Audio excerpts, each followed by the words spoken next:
नमस्कार, आप सभी का पुनः स्वागत करता हूँ। आज हम इस वीडियो में आदिकाल पर जो टेस्ट हुआ था, उसके उत्तरों की बात करने वाले हैं। दोस्तों, इसमें हम 50 प्रश्न देखेंगे और ऐसे प्रश्न जो परीक्षा के दृष्टिकोण से बहुत ज़्यादा महत्वपूर्ण होने वाले हैं। पहला सवाल है, भारतेश्वर बाहुबली रास को हिंदी का आदि काव्य किसने नहीं माना है? आपको पता है कि जो भारतेश्वर बाहुबली रास है वो शालिभद्र सूरी की रचना है। और जहाँ पे रास शब्द की बात की जाती है, उसका संबंध किस साहित्य से हो जाता है?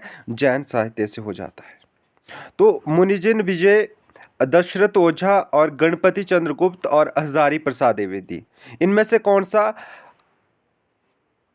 विद्वान ऐसा है जिसने भारतेश्वर बाहुबली रास को आदि काव्य नहीं माना है? तो इसका जो सही उत्तर होगा वो हजारी प्रसाद द्विवेदी होगा। मुनिजिन विजय, दशरथ ओझा और गणपति चंद्रगुप्त ने माना था। आगे चलते हैं। अगला सवाल है कि प्रत्येक देश का साहित्य वहाँ की जनता की चित्तवृत्ति का संचित प्रतिबिंब होता है। यह निश्चित है कि जनता की चित्तवृत्ति के परिवर्तन के साथ साथ साहित्य के स्वरूप में भी परिवर्तन होता चला जाता है। कथन है रामचंद्र शुक्ल, हजारी प्रसाद, रामविलास शर्मा या डॉक्टर नगेंद्र। तो इस प्रश्न का जो सही उत्तर था, आप सभी को पता है, रामचंद्र शुक्ल इस प्रश्न का उत्तर हो जाएगा। अगला प्रश्न आपके सामने है। प्रश्न नंबर 3, 205 छंदों में विरचित एक सुंदर खंड काव्य कौन सा है? भारतेश्वर बाहुबली रास, श्रावकाचार, उपदेश रसायन रास और दब सहाब प्यास। तो आप सभी को पता है 205 छंदों में एक यहाँ से 3 सवाल कंप्लीट हो जाते हैं कि भारतेश्वर बाहुबली रास क्या है? एक खंड काव्य है। और कितने छंदों में है? 205 छंदों में है। अगर हम श्रावकाचार की बात करते हैं तो इसमें 250 दोहों का वर्णन मिलता है। कितने दोहे हैं? 250 दोहे हैं। तो ये भी आपको याद रखना है। और भारतेश्वर बाहुबली रास के लेखक कौन है? शालिभद्र सूरी है। अगले प्रश्न की ओर चलेंगे। प्रश्न नंबर 4, शंकराचार्य के बाद इतना प्रभावशाली और इतना महिमान्वित भारतवर्ष में दूसरा नहीं हुआ। दुनिया के कोने कोने में उनके अनुयायी आज भी पाए जाते हैं। भक्ति आंदोलन के पूर्व सबसे शक्तिशाली धार्मिक आंदोलन गोरखनाथ का भक्ति मार्ग ही था। गोरखनाथ अपने युग के सबसे बड़े नेता थे। तो ये जो सवाल है, इसका उत्तर क्या हो जाएगा आपके सामने? रामचंद्र शुक्ल, हजारी प्रसाद द्विवेदी, रामविलास शर्मा, नगेंद्र बच्चन और रामस्वरूप चतुर्वेदी, ये सभी विकल्प है। इस प्रश्न का जो सही उत्तर है वो होगा हजारी प्रसाद द्विवेदी। दोस्तों, इस टेस्ट को आप मॉक टेस्ट के तरह भी ले सकते हैं कि यहाँ से आपको कितने सवाल आते हैं। इनमें से वर्ग कौन सा असंगत है? श्रावकाचार हिंदी की प्रथम रचना है। बी विकल्प है। श्रावकाचार में 250 दोहे हैं। और तीसरा है श्रावकाचार में श्रावक धर्म का वर्णन मिलता है। और श्रावकाचार का प्रकाशन वर्ष 933 ईस्वी है। इस प्रश्न का जो सही उत्तर है वो क्या हो जाएगा कि सभी संगत हैं। ये सभी आपको पता है, ये सभी जो है वो सही है। श्रावकाचार को हिंदी की प्रथम रचना है, ये माना है। किसने माना है? नगेंद्र जी ने माना है। और ये सर्वमान्य रूप से मानी भी जाती है। श्रावकाचार में 250 दोहे हैं। श्रावकाचार में श्रावक धर्म का वर्णन मिलता है और इसका प्रकाशन वर्ष जो है वो सन 933 माना जाता है। अगला प्रश्न आपके सामने है। देवसेन की कौन सी रचना नहीं है? न्यायचक्र, दर्शन सार, भाव संग्रह, आराधना सार, तत्व सार, सावेधम दोहा और नेमिनाथ चौपी। दोस्तों, ये जो इतने सारे विकल्प रखने का अभिप्राय ये होता है कि आप जब तुक्का लगाते हैं ना, इतने सारे जब विकल्प होते हैं तो आप तुक्का नहीं मार पाते हैं। तो ये जो तैयारी होती है आपकी बेहतरीन होती है, तभी आप इस तरह के सवालों को आसानी से कर पाते हैं। नेमिनाथ चौपई इसका सही उत्तर हो जाएगा। ये नेमिनाथ चौपई बिने चंद्र सूरी की रचना है। ठीक है, तो इसका याद रखना है। इसका जो देवसेन की रचना नहीं है, वो नेमिनाथ चौपई नहीं है। अगला सवाल है, अमीर खुसरो के संदर्भ में असंगत की अवधारणा का प्रतिपादन कौन सा विकल्प करता है? अमीर खुसरो का नाम अबुल हसन था। बिल्कुल था, बचपन में उनको अबुल हसन के नाम से संबोधित किया जाता था। दूसरा विकल्प है, अमीर खुसरो के गुरु का नाम निज़ामुद्दीन औलिया था। बिल्कुल सही है। खड़ी बोली के आदि कवि इनको माना जाता है। किसको? अमीर खुसरो को माना जाता है। बिल्कुल सही बात है। अमीर खुसरो के ग्रंथों की संख्या कितनी मानी जाती है? तो 100 मानी जाती है। ये भी सही है। अमीर खुसरो की पहेलियों और मुकरियों में उक्ति वैचित्र्य की प्रधानता मिलती है। बिल्कुल सही है। और अमीर खुसरो ने दिल्ली के सिंहासन पर 10 राजाओं का आरोहण देखा था। 10 राजाओं का आरोहण नहीं देखा था, 11 राजाओं का आरोहण देखा था। तो इस प्रश्न का जो विकल्प सही हो जाएगा वो डी, लास्ट वाला ये विकल्प हो जाएगा। पुरुष कहानी हो कहो जसु पुथाबे पुनु। पंक्ति है अमीर खुसरो, विद्यापति, जायसी और चंद वरदाई। इनमें से आपको सही प्रश्न का ये जो प्रश्न है सही उत्तर आपको बताना है। तो आपको पता है विद्यापति की ये पंक्ति है। और कहानी शब्द याद रखना है, विद्यापति ने कहानी शब्द का उपयोग कहाँ पे किया था? तो कीर्ति लता में, है ना, कीर्ति लता में कहानी शब्द का उपयोग मिलता है। ये सवाल बहुत ज़्यादा महत्वपूर्ण है। अगले प्रश्न की ओर चलेंगे कि स्वयंभू की इनमें से कौन सी रचना नहीं है? पोम चिरो, रिठनेमी चिरो, स्वयंभू छंद और महापुराण। इसका जो सही उत्तर है वो महापुराण हो जाएगा। इसके जो लेखक है वो पुष्पदंत को माना जाता है और इसमें 63 महानुभावों का वर्णन मिलता है। अगले प्रश्न पर चलते हैं कि किस भाषा से हिंदी साहित्य का आरंभ माना जाता है? तो आप सभी को पता है, आपके सामने 4 विकल्प है और 4 विकल्पों में से जो सही उत्तर होने वाला है वो विकल्प ए है कि प्राकृत की अंतिम अपभ्रंश अवस्था से हिंदी साहित्य का आरंभ माना जाता है। अगला प्रश्न आपके सामने है 11। वर्ण रत्नाकर में किसका वर्णन मिलता है? आपको ये पता होना चाहिए कि ज्योतिश्वर ठाकुर की ये रचना मानी जाती है और इसमें किसका वर्णन है? जो 84 सिद्धों का वर्णन मिलता है। कितने सिद्धों का वर्णन मिलता है? 84 सिद्ध का जो वर्णन किया गया है वो वर्ण रत्नाकर में मिलता है। अगले प्रश्न की ओर चलते हैं। सिद्ध साहित्य में सर्वप्रथम तथा सबसे ऊंचे माने जाते हैं लोईपा, सरहप्पा, कणहप्पा, डोम्भिपा, हेमचंद्र और स्वयंभू। तो इस प्रश्न का जो सही उत्तर है वो आपके लुईपा हो जाएंगे, क्योंकि ये क्या थे? सबसे ऊंचे माने जाते हैं, सर्वप्रथम और सबसे ऊंचे माने जाते हैं। अगला प्रश्न आपके सामने है कि गोरी सोबे सेज पर मुख पर डारे केस पंक्ति के लेखक है। आपके सामने विद्यापति, अमीर खुसरो, स्वयंभू, पुष्पदंत, हेमचंद्र और कबीर ये सभी विकल्प हैं, परंतु इस प्रश्न का जो सही उत्तर होगा वो अमीर खुसरो है। इन्होंने अपने गुरु की मृत्यु पर, निज़ामुद्दीन औलिया की मृत्यु पर ये पंक्ति कही थी। कौन सी? गोरी सोबे सेज पर मुख पर डारे केस। और ये प्रश्न भी यूजीसी नेट की परीक्षा में पूछा जा चुका है। अगला सवाल आपके सामने है कि हिंदी का भवभूति कहा जाता है? स्वयंभू को, पुष्पदंत को, स्वयंभू को, हेमचंद्र को या अमीर खुसरो को? इसका जो सही उत्तर है हिंदी का भवभूति वो किसको कहा जाता है? तो पुष्पदंत को कहा जाता है। इसका समय याद रखना है कि 10वीं ईस्वी इसका समय माना जाता है। सवाल ये पूछा जा चुका है तो इसलिए ध्यान रखना है। प्रश्न नंबर 15, राशो शब्द की व्युत्पत्ति के बारे में कौन सा कथन सही नहीं है? गार्सा द तासी ने राशु शब्द की उत्पत्ति राजस्यु से मानी है। रासक रासो शब्द की उत्पत्ति रासक से हजारी प्रसाद द्विवेदी ने मानी थी, रास से नंदुलारी वाजपेयी ने मानी है, रस से रामस्वरूप चतुर्वेदी ने मानी है, और रासायन से रामचंद्र शुक्ल, और रासक शिव सिंह सेंगर। इनमें से कौन सा गलत है? और इसका जो सही उत्तर हो जाएगा शिव सिंह सेंगर ने। शिव सिंह सेंगर ने एक इतिहासकार थे, इन्होंने रासो शब्द की भी उत्पत्ति के बारे में कोई कथन नहीं कहा था।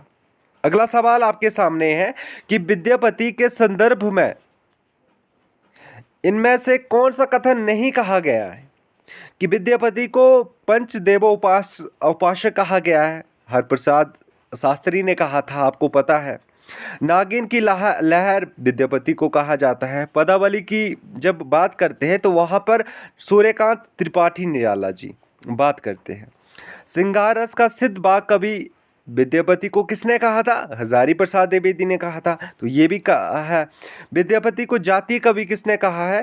तो जातीय कवि बच्चन सिंह ने कहा है विद्यापति को, और अप्रूव का कवि विद्यापति को किसने कहा है? बच्चन सिंह ने कहा है। तो कवियों में राजकुमार की जो उपाधि है ये अमीर खुसरो को दी जाती है, ना कि विद्यापति को। तो इसका जो सही उत्तर होगा वो कवियों में राजकुमार। उम्मीद करता हूँ इस तरह के अगर आप लोग तैयारी रखते हैं तो आप लोग परीक्षा को आराम से पास कर जाते हैं। अगला प्रश्न है कि इनमें से गोरखनाथ की एक पंक्ति नहीं है। नौलख पात्री आगे नाचे पीछे सहज अखाड़ा, ऐसे मन लो जोगी खेले तब अतरी बसे बंडारा। अगली पंक्ति है, ये बिल्कुल इनकी है। अंजन माही निरंजन भेड़िया तिल मुख भेटिया तेलम, मूर्ति माही अमूर्ति परस्या भया निरंतर खेलम। तो ये भी पंक्ति इनकी है। नाथ बोले अमृत वाणी बरसेगा केवल पानी, बिल्कुल इनकी है गोरखनाथ की। अबधू रहिया राटे हाटे बाटे रूष बिरिश की छाया, इनकी पंक्ति है। और गुरु स्वामी तुम्हारे गुरु गुसाई, बिल्कुल है। राजनीति पाइए ज्ञान पाइए सुजानिए, ये पृथ्वीराज रासो की पंक्ति है और जिसके लेखक है चंद बरदाई जी। तो इसका जो सही उत्तर होगा वो राजनीति पाइए ज्ञान पाइए सुजानिए। अगला सवाल बहुत ज़्यादा महत्वपूर्ण है। सरहप्पा को बंगला भाषा का प्रथम कवि किसने माना है? हालांकि आप सभी को विदित है कि सरहप्पा को हिंदी का प्रथम कवि राहुल सांकृत्यायन जी मानते हैं, परंतु इनको बंगला भाषा का प्रथम कवि भी माना है। एक विद्वान थे और आपके सामने विकल्प रखे गए, इसमें कौन सा सही होगा? तो भट्टाचार्य इसका सही होगा। अगले प्रश्न की ओर चलते हैं। बहुत महत्वपूर्ण सवाल है। आप सभी को पता है जिस तरह से रास की तरह फागु काव्य जैन साहित्य की महत्वपूर्ण विशेषता है। फागु का अर्थ होता है बसंत ऋतु का काव्य। इसके फागु काव्य के बारे में असंगत अवधारणाओं का प्रतिपादन करता हुआ विकल्प है। फागुन काव्य जैन काव्य धारा की महत्वपूर्ण उपलब्धि है, बिल्कुल सही बात है। फागु काव्य का सर्वाधिक प्राचीन ग्रंथ जो है जिनदत्त सूरि को माना जाता है।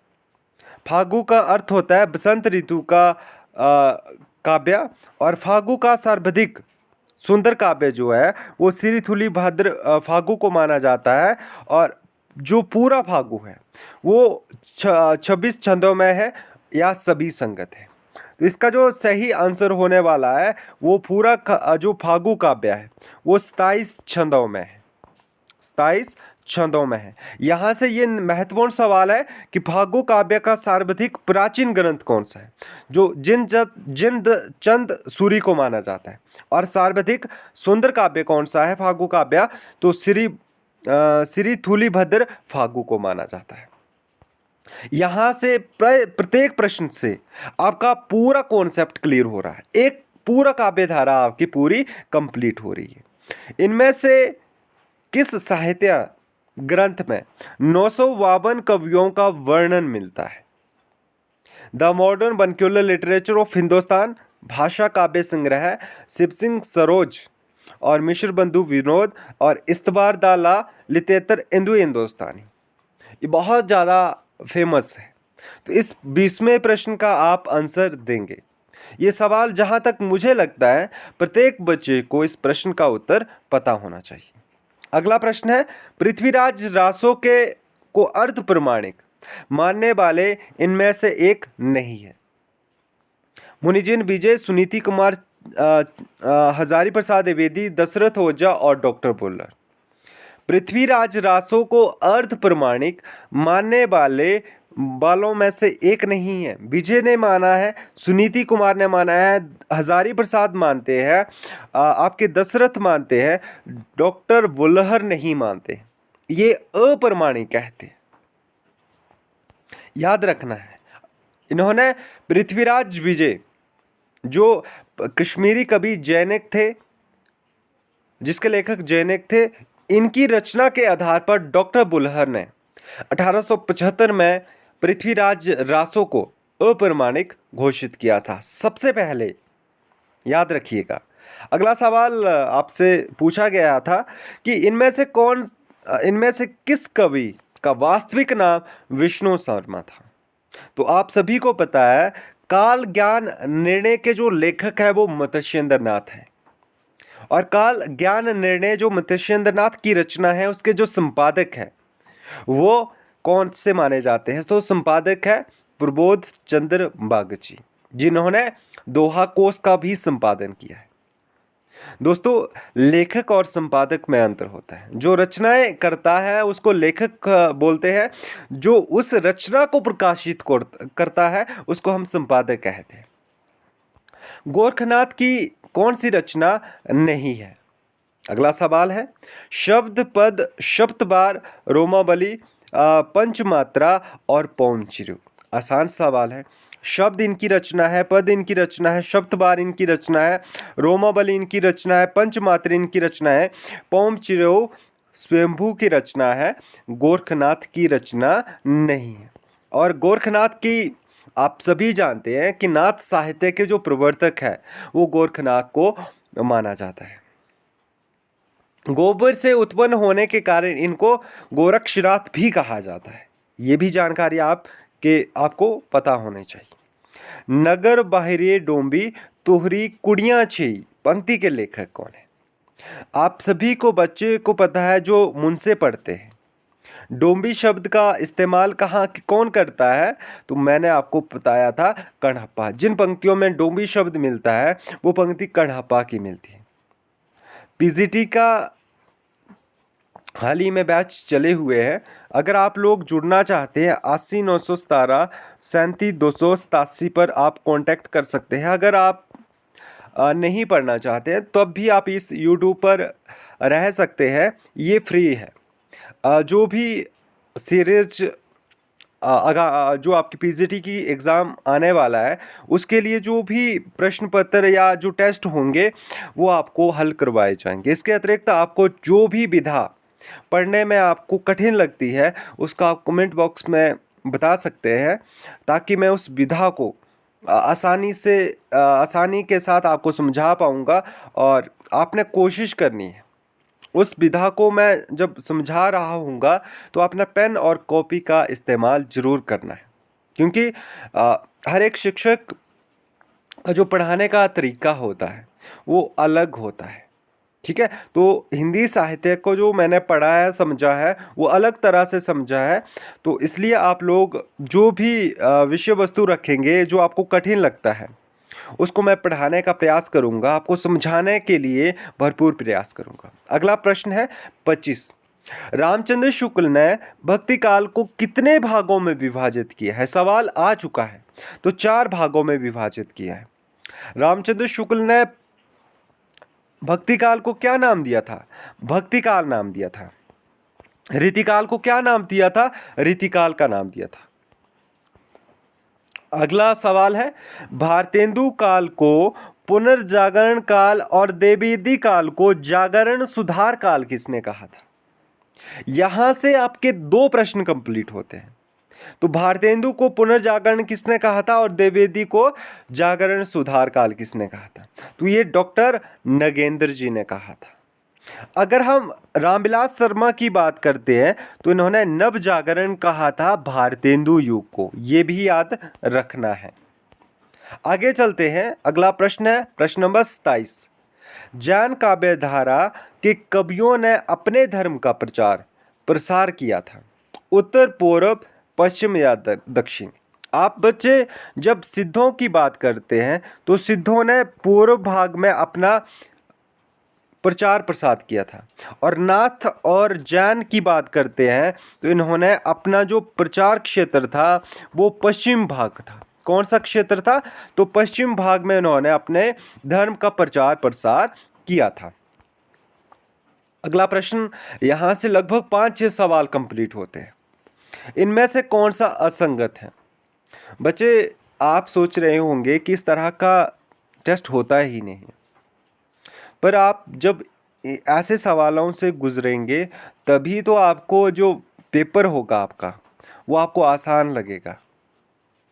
लगभग आप की जो मानसिकता है कि आप 4 विकल्पों वाले प्रश्नों को ही हल करना चाहते हैं, तो ऐसी मानसिकता को आप बदलें, क्योंकि वहाँ पे जो सवाल होंगे ऐसा नहीं होगा कि, है ना, कि वो किताबों से ही डालेंगे। कुछ ऐसे सवाल होते हैं जो हम मानसिक रूप से उन प्रश्नों का हल ढूंढते हैं।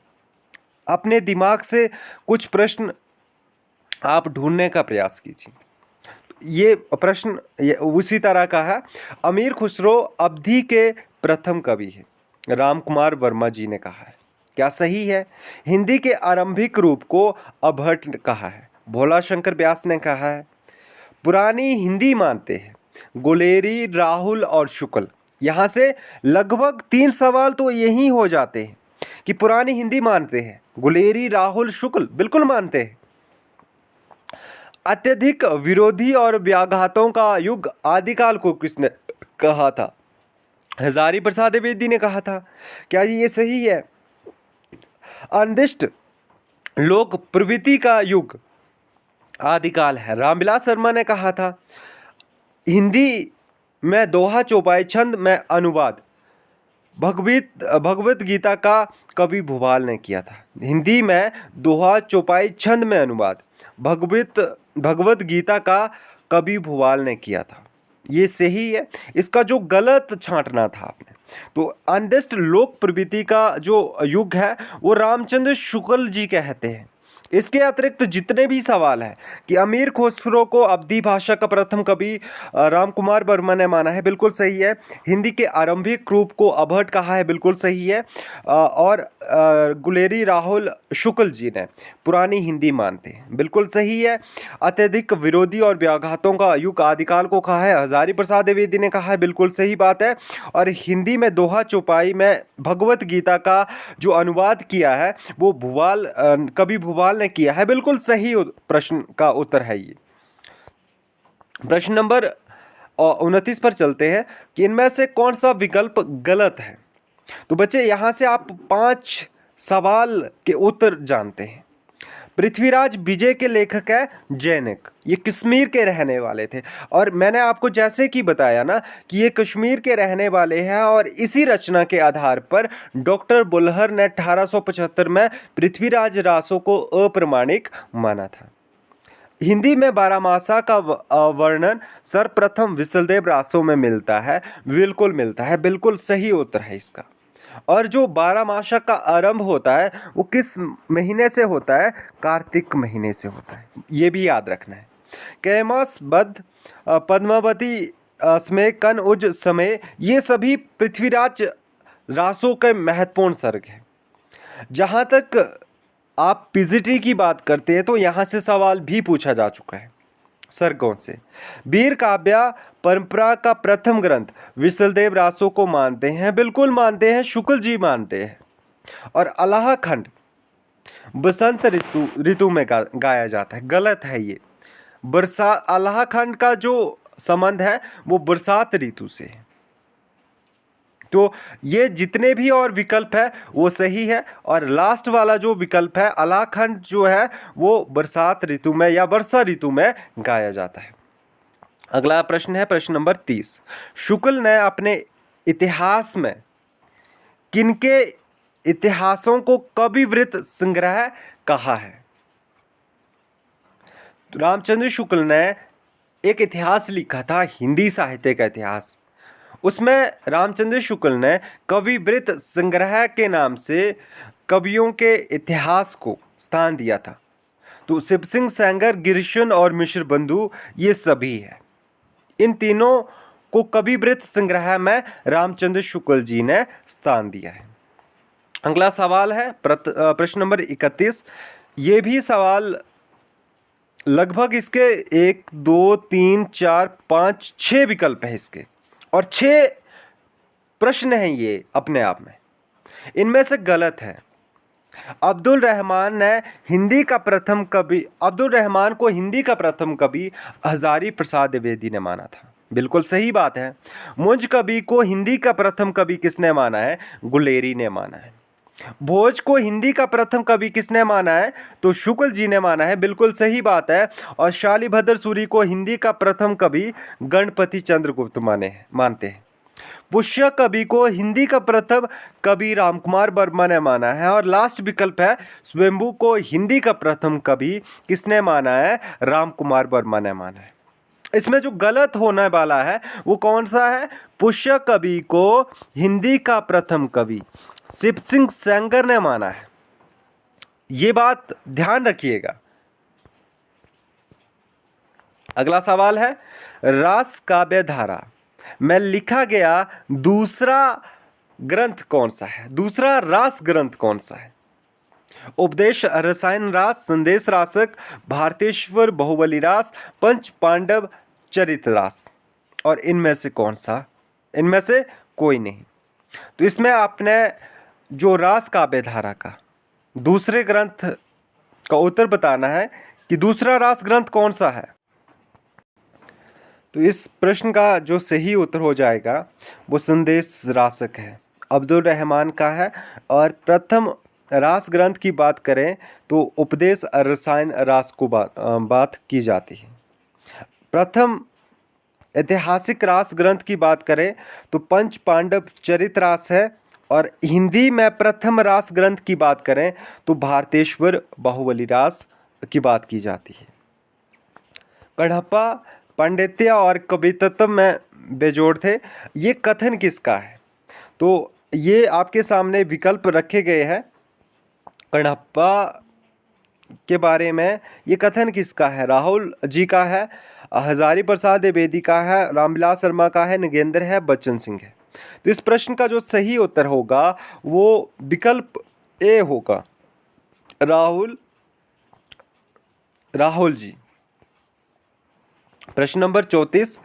एक नार ने अचरज किया, सांप मारी पिंजड़े में दिया। प्रसिद्ध पंक्ति के लेखक है? कबीर, जायसी, अमीर खुसरो, विद्यापति, स्वयंभू। इसका सभी व्यक्ति आंसर जानते हैं, अमीर खुसरो। अगला प्रश्न है 35।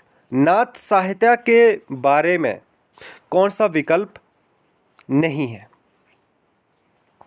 पतंजलि के उच्च लक्ष्य ईश्वर प्राप्ति के लिए गोरखनाथ ने हठयोग का प्रवर्तन किया था, क्या ये सही है? बिल्कुल सही है।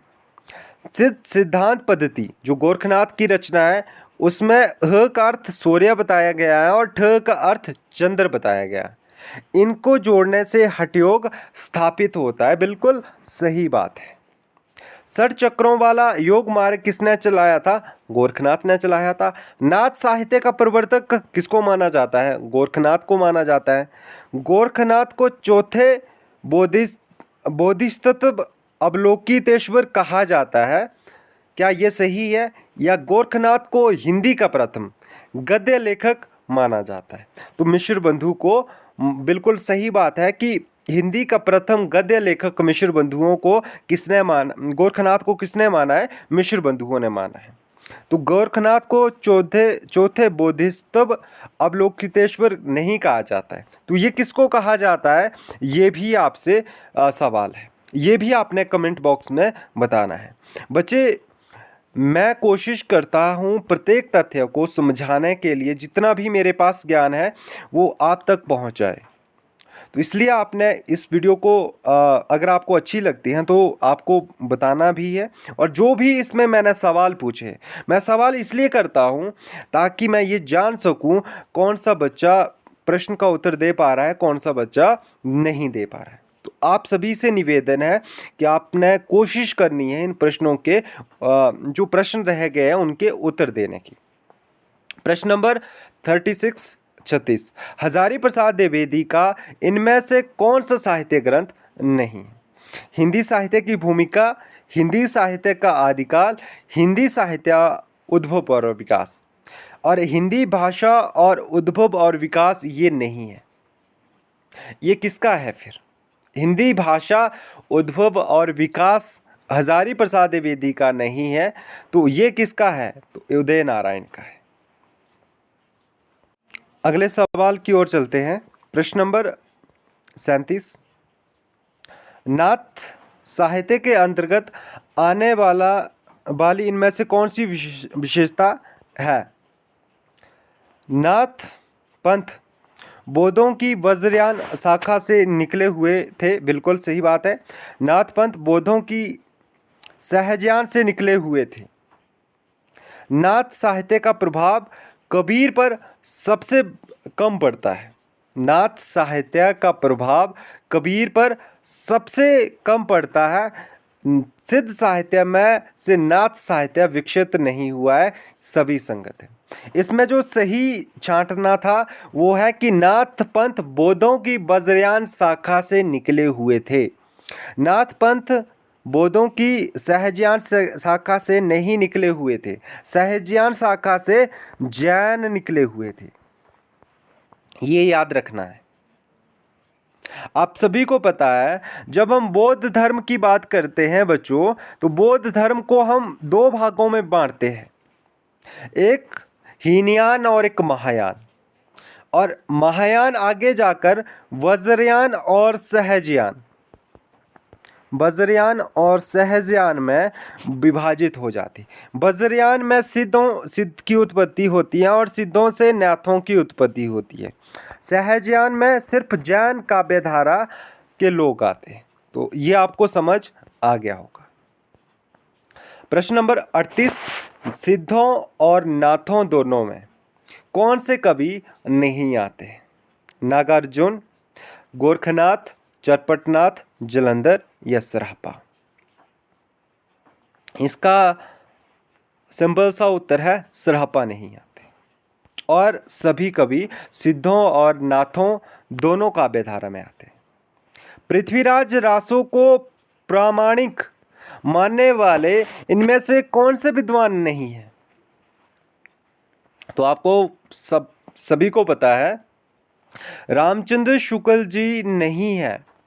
ये पृथ्वीराज रासो को अप्रमाणिक मानते हैं, जाली मानते हैं। श्याम सुंदर दास प्रमाणिक मानते हैं, मिश्र बंधु प्रमाणिक मानते हैं, मोहनलाल विष्णुलाल पांड्या मानते हैं, कर्नल टॉड ये भी प्रमाणिक मानते हैं। अगला सवाल आपके सामने है। लगभग 5 प्रश्न है ये। इसमें से कौन सा विकल्प असंगत है? हिंदी साहित्य में इतिहास लेखन की परंपरा का आरंभ गारसा दत्तासी से माना जाता है, बिल्कुल सही है। हिंदी भाषा में लिखा गया प्रथम इतिहास भाषा काव्य संग्रह को माना जाता है। हिंदी भाषा की बात की जा रही है, बिल्कुल भाषा काव्य संग्रह जो है वो माना जाता है, जिसके लेखक है महेश दत्त शुक्ल। वर्ण क्रमानुसार पद्धति में लिखा गया प्रथम इतिहास शिव सिंह सरोज को कहा जाता है। क्या सही है? सच्चे अर्थों में हिंदी साहित्य का प्रथम इतिहास गिरिसन का कहा जाता है, बिल्कुल सही बात है। और हिंदी साहित्य का सर्वोच्च इतिहास रामचंद्र शुक्ल के इतिहास को कहा जाता है। वर्ण क्रमानुसार पद्धति में लिखा गया इतिहास गारसा दत्तासी का था। हालांकि शिव सिंह सरोज में भी वर्ण क्रमानुसार पद्धति का उपयोग किया गया था, परंतु उससे पहले गारसा दत्तासी ने जो इतिहास लिखा था उसमें वर्ण क्रमानुसार पद्धति का उपयोग हो चुका था। अगला सवाल है, अपभ्रंश का चरित काव्य किस बंध में लिखा गया है? बहुत अच्छा सवाल है। तो इस सवाल का उत्तर होगा पदड़िया बंद का। अगर आपके सामने 42वां प्रश्न है। बच्चों ये जितने भी सवाल हैं आपकी परीक्षा के दृष्टिकोण से महत्वपूर्ण है। अगर आपको यहाँ से लाभ प्राप्त हो रहा है तो आप इस YouTube चैनल के लिंक को और व्यक्तियों से भी साझा कीजिए ताकि वो अपनी तैयारी को और बेहतरीन रूप से कर पाएँ। इनमें अगला प्रश्न है, इनमें कौन सा वर्ग असंगत की अवधारणा का प्रतिपादन करता है? विद्यापति मात्र शिव सिंह के दरबार में रहते थे, क्या सही है? पुरुष परीक्षा जो विद्यापति की रचना है वो संस्कृत में लिखित है, बिल्कुल है। कीर्तिलता अभट भाषा में लिखी हुई रचना है, बिल्कुल ठीक है। पदावली की भाषा मैथिली है, बिल्कुल सही बात है। लिखनावली विद्यापति की रचना है, सही बात है। विद्यापति शैव संप्रदाय के थे, तो इसका जो मात्र लिखा है ना कि शिव सिंह और कीर्ति सिंह ये दोनों के राज दरबार में रहते हैं। ये हिमाचल प्रदेश असिस्टेंट प्रोफेसर की परीक्षा में ये सवाल पूछा जा चुका है। 2000 अभी दिसंबर में 2022 में एग्ज़ाम हुआ था असिस्टेंट प्रोफेसर का, उसमें पूछा जा चुका है। ये सवाल कई बार आया है। आध्यात्मिक रंग के चश्मे आजकल बहुत सस्ते हो गए हैं, उन्हें चढ़ाकर जैसे कुछ लोगों ने गीत गोविंद के पदों को आध्यात्मिक संकेत बताया है, वैसे ही विद्यापति के इन पदों में ये कथन किसका है? तो सभी इस प्रश्न का आंसर जानते हैं, आचार्य रामचंद्र शुक्ल जी। भला हुआ जो मारिया के लेखक कौन है? हेमचंद्र, स्वयंभू, पुष्पदंत, डोम्भिपा, कणप्पा। तो हेमचंद्र इसका सही उत्तर हो जाएगा। 45वें प्रश्न की ओर चलते हैं। आदिकाल के नामकरण से संबंधित कौन सा कथन असंगत है? रामचंद्र शुक्ल ने आदिकाल को वीरगाथा काल नाम दिया था, बिल्कुल सही है।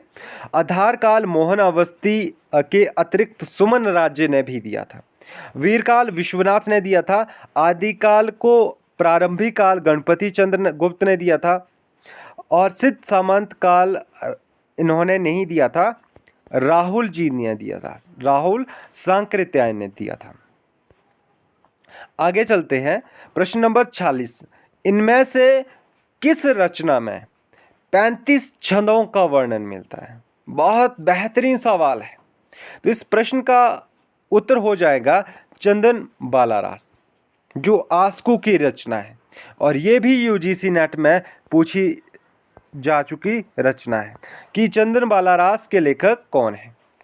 अगला सवाल है कि हजारी प्रसाद द्विवेदी ने किस रचना में शुक सखी संवाद की योजना का उल्लेख किया है?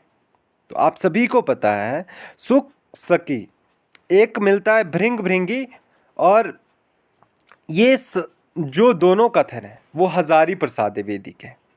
तो इस प्रश्न का जो उत्तर होगा वो कौन सा होगा? कीर्तिलता, पृथ्वीराज रासो, कीर्ति पताका, परमाल रासो या राउल बेल? इसका जो सही उत्तर हो जाएगा वो आपका पृथ्वीराज रासो हो जाएगा। कीर्तिलता में भृंग भृंगी संवाद का वर्णन मिलता है। प्रश्न नंबर 48। हिंदी का वास्तविक प्रथम महाकवि चंद बरदाई को ही माना जा सकता है, कथन है। तो ये जो कथन है वो मिश्र बंधुओं का हो जाएगा, याद रखना है। वास्तविक शब्द जोड़ा है। जब आप गोविंद पांडे में इस कथन को देखोगे तो देखिएगा रामचंद्र शुक्ल और मिश्र बंधुओं के कथन में क्या अंतर है। तो मिश्र बंधुओं के कथन में वास्तविक शब्द का इस्तेमाल किया गया है, उपयोग किया गया है। अगला सवाल आपके सामने है कि इनमें से कौन सा कथन सही है? ढोला मारूरा दोहा एक प्रेम का काव्य है जो पहले दोहा छंद में था, बाद में कुशल राय नामक कवि ने चौपाई जोड़कर इसका विस्तार किया था। बिल्कुल सही है। इसका जो सही उत्तर होगा वो ए विकल्प होगा। ढोला मारूरा दोहा की नायिका मारवड़ी नहीं है, मारवड़ी ही है। नायिका कौन है? मारवड़ी है। ढोला मारूरा दोहा। बसंत विलास मैं 89 दोहों का श्रृंगारी काव्य है। ये तो है बिल्कुल श्रृंगारी काव्य है, परंतु बसंत विलास में कितने दोहों का वर्णन मिलता है ये भी बताना है आप लोगों ने। और बसंत विलास का जो संपादन था सर्वप्रथम केशवलाल ने किया था। वैसे बसंत विलास का जो संपादन किया था वो माता प्रसाद ने जरूर किया था, परंतु सर्वप्रथम की बात करते हैं तो केशव नाम के विद्वान थे, उन्होंने किया था। अगला है अमीर खुसरो का जन्म बिपसी गांव में हुआ था। तो बिपसी गांव में किसका जन्म होता है? विद्यापति का नाम। और पंडित हरि मिश्र जो विद्यापति के गुरु थे, इसका जो सही उत्तर हो जाएगा वो आपका ए विकल्प हो जाएगा, इसका याद रखिएगा। इनमें से रासो साहित्य के अंतर्गत कौन सा प्रबंध काव्य नहीं है? बहुत बहुत बहुत ज़्यादा महत्वपूर्ण है। जयमक जस चंद्रिका, खुमांड आसो, पृथ्वीराज रासो, जयचंद्र प्रकाश, विजयपाल रासो। आप प्रबंध काव्य जब पढ़ते हैं तो वहाँ पर इसका वर्णन किया गया है, तो इसका जो सही उत्तर हो जाएगा वो विजयपाल रासो हो जाएगा। ये प्रबंध काव्य नहीं है, एक वीर गीत है। दोस्तों आज हमने आदिकाल के अंतर्गत 50 प्रश्नों की बात की है। उम्मीद करता हूँ आप सभी को ये जो मैंने प्रश्न सेट किए हुए हैं वो आपको पसंद आ रहे होंगे, और इसी तरह की वीडियो आपको अब लगातार दी जाएगी। और आप कोशिश कीजिए कि आपकी जो तैयारी है वो और बेहतरीन हो पाए, तो इसके लिए आप लोगों ने अपना समय पर मूल्यांकन भी करते जाना है और लगातार मेहनत भी करते जाना है। आज के लिए इतना ही करते हैं। अगली वीडियो आपको बहुत जल्द मिलेगी, जो कहानी पर आधारित होगी, वो वीडियो आपको बहुत जल्द मिल जाएगी। अभी के लिए इतना ही करते हैं। धन्यवाद।